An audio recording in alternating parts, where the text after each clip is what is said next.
area and also from southern Ossetia come down into Tbilisi, who are now living in shelters here. Some of them not even living in shelters, some of them basically camping out here in front of the parliament building waiting to get into shelters. Many of them say it's a very difficult situation in that area, many telling us that their houses have been bombed, that they have lost relatives, and now they are sort of in this capital city of Tbilisi looking to get food and water to survive the next couple of days and months until they hope they can get back into their regions. Adrian.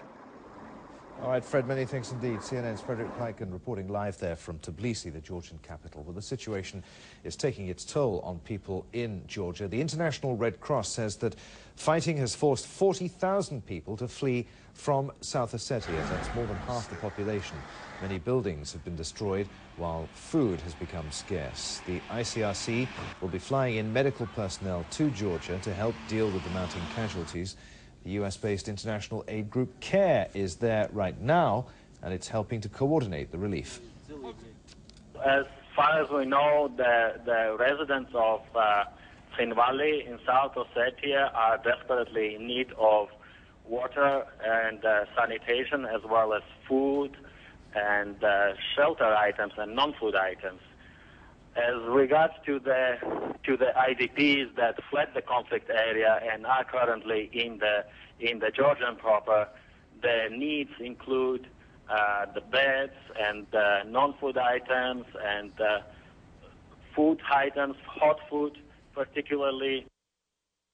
Well, besides the fruitless efforts at the UN Security Council to end the fighting, we'll tell you more about that in a moment, there's a lot of diplomacy at work right now. French President Nicolas Sarkozy is expected to head to Moscow on Tuesday to try to finalize a ceasefire with Georgia.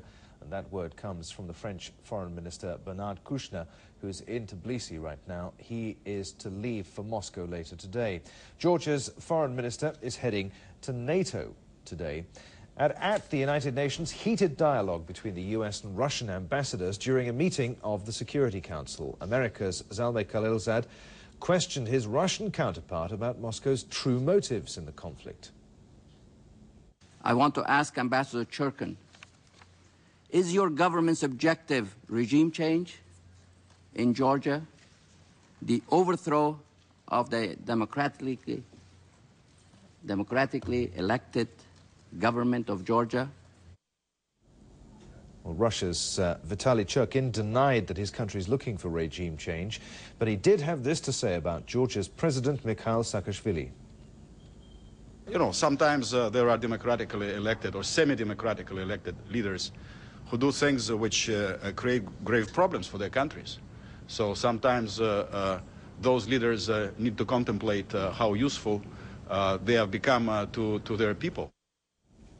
Mr. Saakashvili is making it clear that he thinks there's more at stake in the conflict than just Georgian sovereignty. In an op-ed piece published in today's Wall Street Journal, he writes, ostensibly, this war is about an unresolved separatist conflict, but he adds, it is a war over the kind of Europe that our children will live in. Let us be frank about this conflict. This conflict is about the future of freedom in Europe. Well, observers of the region agree with Mr. Saakashvili. The conflict isn't just about South Ossetia. It's about Russia's sphere of influence. CNN's Tim Lister has more now on what some fear is the start of a new